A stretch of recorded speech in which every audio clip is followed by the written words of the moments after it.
Welcome to the Tower Yoga Podcast, where we dive deep into the heart of yoga and community.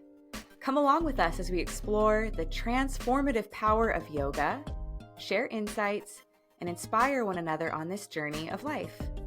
I'm Kellee Williams, and I'm your host and the co-founder of Tower Yoga. Thank you for joining our yoga community. Hey, hello. It is such a pleasure to be here connecting with you across time and space on the pod. It has been a hot minute since I recorded one of these things, so I am especially happy to be here today. In today's episode, we will be exploring the very powerful greeting of Namaste. This isn't just a word, it's a sacred practice that can be used to connect us to the inner light of awareness within ourselves and others.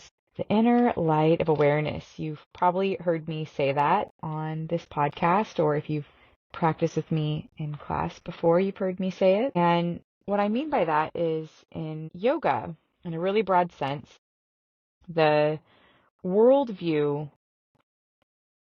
of yoga includes a belief in a permanent divine force. So I'm calling that the inner light of awareness. And in an ancient text, the Rig Veda, there's a teaching that says the wise call the one truth by many names. And so you can call that whatever you want. You might already be comfortable referring to that as some name, right? Like God, or you might connect with that as less of a godhead or a specific symbol. It might be nature.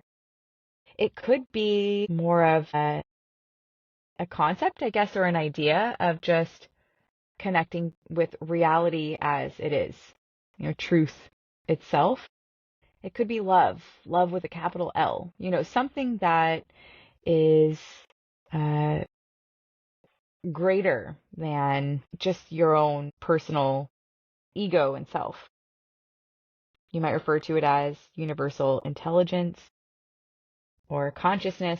There's so many things. So when you bring your hands together in this offering, in this greeting, in a prayer position, that's known as Anjali Mudra. It's where you bring your hands together and all your hands are connected. You bring your hands to your heart center or your forehead. If you only have one hand available, you have the option just to place one hand on your heart. And the symbolism of this mudra is that it balances the body's nadis or energy channels. That if you bring your hands to your forehead, that it awakens your third eye, your Ajna chakra. It's a way of saying, hey, I have reverence for and I honor the light of awareness, the truth that exists in me. I honor that there's a truth that exists within you. And it's, if you think about us, who we are and other people, and how we see ourselves and how we see other people, we are all made up of everything that's happened to us in this lifetime and potentially even others, if you want to go down that line of thinking. But, we're outer shells. And our outer shells, our external forms, are completely worth celebrating. It's imperative that we recognize the differences and celebrate the unique expressions of like who we are and then others and their individual expressions. It is really important. But I think when you are offering the salutation of Namaste, that's included for sure, but that you're going so much deeper. And it's almost like a little bit of the golden rule situation where you're saying, hey, I on the inside, and the same as you on the inside. And I'm talking about the fact that you were born, you're living a life, and you will die. You have a story, a beginning, middle, and end. I am a story. I have a beginning, a middle, and an end. Or no beginning, no middle, no end, however you want to look at it. We can get really woo-woo out there.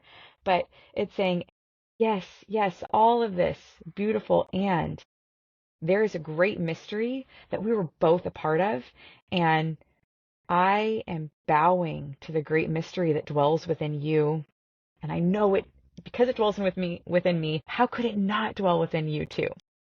It's really like that intense. And I guess if I'll just go off on a little tangent, maybe it doesn't have to be. I remember seeing a like little reel of a comedian who was Indian and was like kind of making fun of, the yoga teacher that's saying namaste, and he's like, it doesn't mean anything like, so deep, bro. It just means sup. Like he's like, it means sup. Like what's up, And I think, yeah, like it can of course mean that too, but that doesn't mean that it can't also be a like really intense and beautiful spiritual practice. Was at the gas station the other day, and this guy came up to me and he's like, hey, do you have a quarter? And I like dug around in my bag, and I'm like, I had a few quarters and some other stuff. And I was just like, yeah, here you go. And he said, God bless you.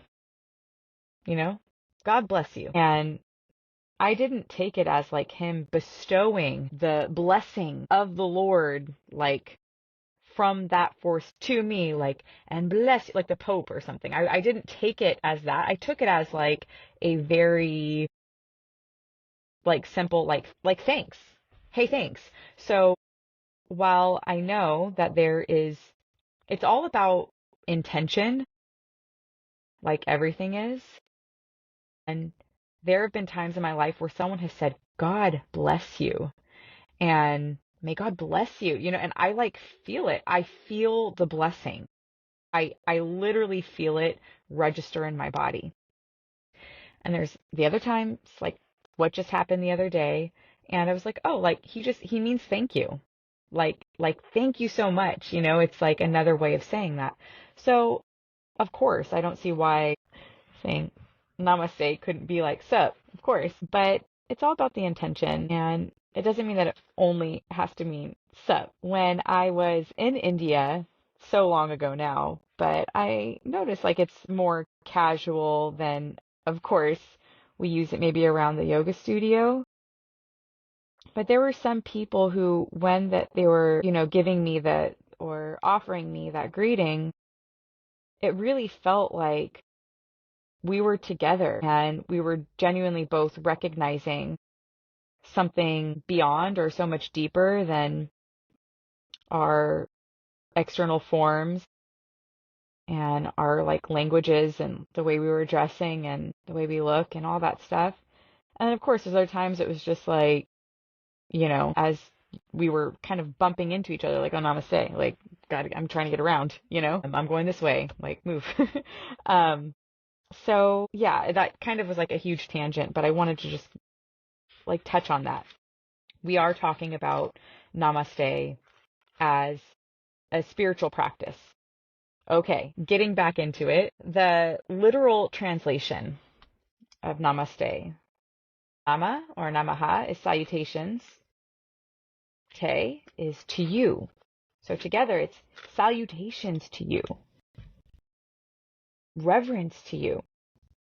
When accompanied with Anjali Mudra, it really emphasizes a sense of respect. In a cultural context, the namaste is traditionally used for younger individuals or peers, like people in your same age range or like department at work, that kind of thing. It's not super appropriate culturally for someone to say namaste when addressing elders or teachers, bosses, things like that. And I won't go too far into it, but what I remember hearing and learning and being told, hey, like this would be a nice way to address the spiritual teacher or whatever when I was there, is to say namaskara instead of namaste.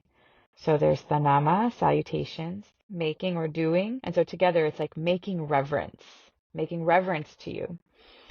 It's just like a little more, I guess, polite or appropriate or formal than namaste when addressing like elders or really respected figures. So a little recap, the sacred significance of Anjali Mudra, hands together, with namaste. It helps us connect to the inner light of awareness, that one truth, that one breath that we're all part of, to the greeted person. When thinking about, I guess this is even more than just an episode on namaste, it really is been a huge episode on the inner light of awareness, hasn't it?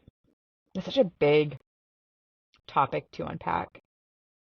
But if you do this, if you just sit quietly and think, you just sit quietly and notice your thoughts. Ask yourself, who is the one that's thinking?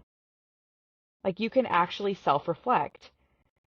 And what do you observe? There is a Michael Singer quote from The Untethered Soul, which I know probably sounds so cringy or cliche to be saying as a yoga teacher who has a podcast. He. But in that book, he has a line that says, "You are not the voice inside your head. You are the one who hears it." And it's that.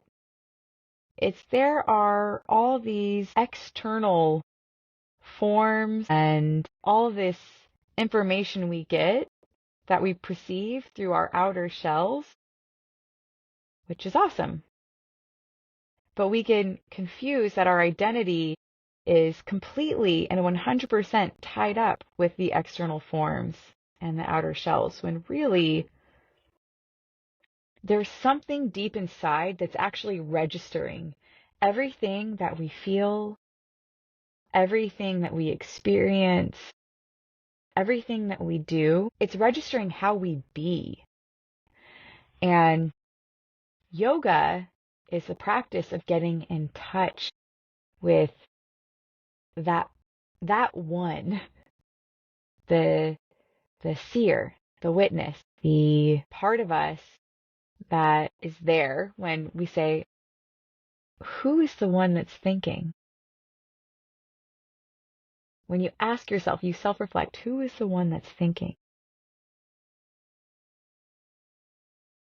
Can you feel that? Does that register or no? I don't know, but I feel that spark, and I've come to learn through years of studying and connecting with people who are on the path that they recognize it too in themselves, and they say, you know what? Like, I can freaking see it in you, dude. I see it behind your eyes.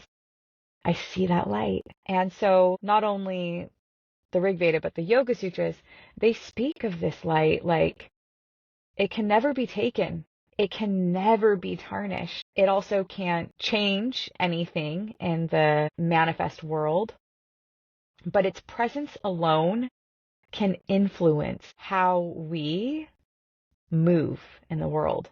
And potentially it can influence how other people perceive us or move around us. So I do think I'm starting to get a little lost in the sauce. I got excited. I told you I haven't recorded in a while, but I want to leave you with that. Leave you with that little contemplation. Do it again, even after this podcast ends. If you have a few seconds, a minute, 2 minutes, sit and notice your thoughts and ask yourself, who is the one who's thinking? And just observe that in yoga, the one who's thinking, that could be known as the inner light of awareness. And so I'll end it there. The inner light of awareness within me bows to, in honor of, in reverence for the inner light of awareness within you. Namaste. Thanks again for listening in and joining our yoga community. If it so resonates, please share this episode with a friend. Remember, the inner light of awareness within me honors the inner light of awareness within you. Until next time, stay grounded, stay present, and keep flowing with grace.